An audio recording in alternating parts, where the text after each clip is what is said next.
हम pharmacology first को discuss कर रहे हैं फोर्थ सेम के, जिसमें फर्स्ट यूनिट हमारी डिस्कस हो रही है। लास्ट लेक्चर में हमने routes of drug administration discuss किया था। आज हम बात करेंगे agonist, antagonist and spare part की।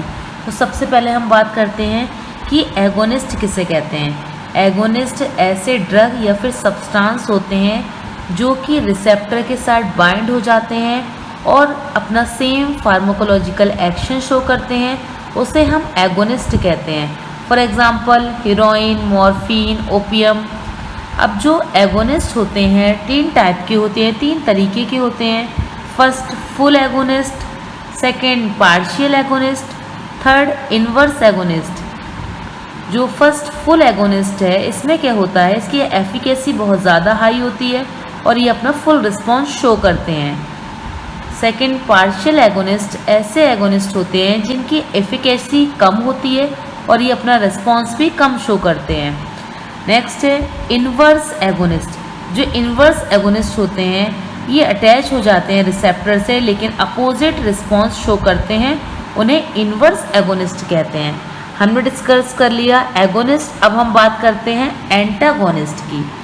जो एंटागोनिस्ट होते हैं ये ऐसे ड्रग या फिर सब्सटेंस होते हैं जिनका स्ट्रक्चर एगोनिस्ट की तरह ज़्यादातर दिखता है और ये बाइंड हो जाते हैं रिसेप्टर से, लेकिन ये अपना फार्माकोलॉजिकल एक्शन शो नहीं करते हैं। इंस्टीड बल्कि ये क्या करते हैं, रिसेप्टर को ब्लॉक कर देते हैं और एगोनिस्ट को इनहिबिट कर देते हैं, और इनहिबिट करने के बाद जो एगोनिस्ट है वो अपना एक्शन शो नहीं कर पाती। For example quinidine. हमने बात कर ली एगोनिस्ट कि एगोनिस्ट हमारे कितने टाइप के हैं। फिर हमने बात करी एंटागोनिस्ट। अब हम बात कर रहे हैं कि एंटागोनिस्ट हमारे कितने टाइप के हैं। जो एंटागोनिस्ट हैं वो 2 टाइप के हैं। First competitive antagonist, second non competitive antagonist. अब हम बात करते हैं कि कॉम्पिटिटिव एंटागोनिस्ट किसे कहते हैं। जो कॉम्पिटिटिव एंटागोनिस्ट हैं, अब ये ऐसे एंटागोनिस्ट होते हैं जिनका जो स्ट्रक्चर होता है वो एगोनिस्ट की तरह होता है।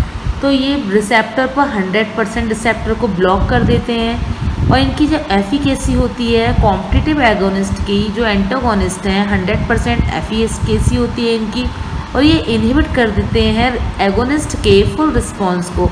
उसे हम बोलते हैं कॉम्पिटिटिव एंटागोनिस्ट। जो कॉम्पिटिटिव एंटागोनिस्ट हैं इनका जो स्ट्रक्चर होता है वो सिमिलर होता है, दोनों एक तरीके से दिखते हैं। एगोनिस्ट भी सेम दिख रहा है और जो कॉम्पिटिटिव एंटागोनिस्ट है वो भी सिमिलर दिखता है।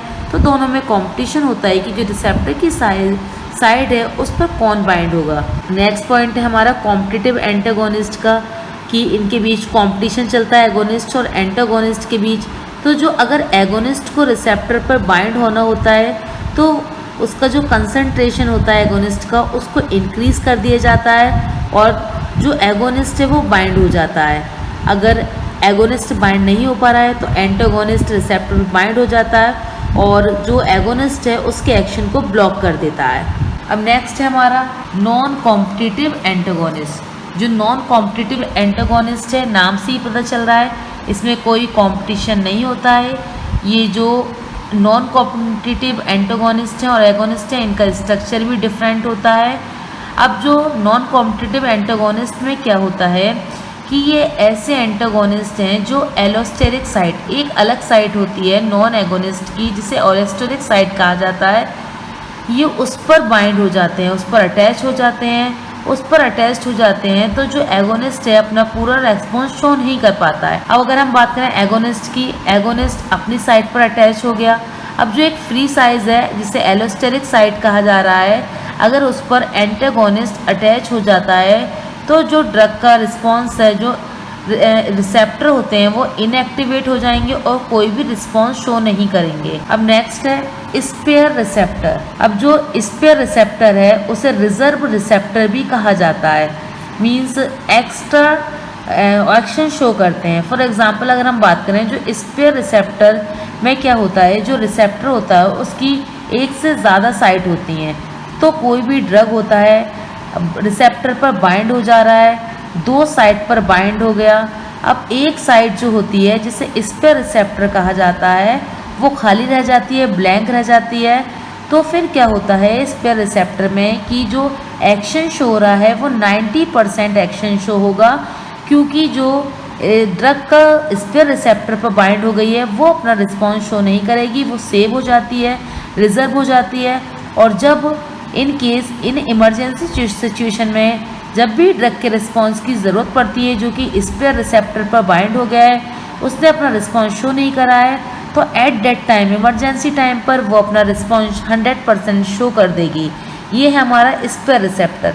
आज के लेक्चर में हमने डिस्कस कर लिया कि एगोनिस्ट किसे कहते हैं, एंटागोनिस्ट किसे कहते हैं और स्पेयर रिसेप्टर किसे कहते हैं। नेक्स्ट लेक्चर में हम एडिक्शन, डिपेंडेंस एंड एसेक्टर डिस्कस करेंगे। बाकी सभी स्टूडेंट लाइक करें, शेयर करें एंड सब्सक्राइब करें चैनल को।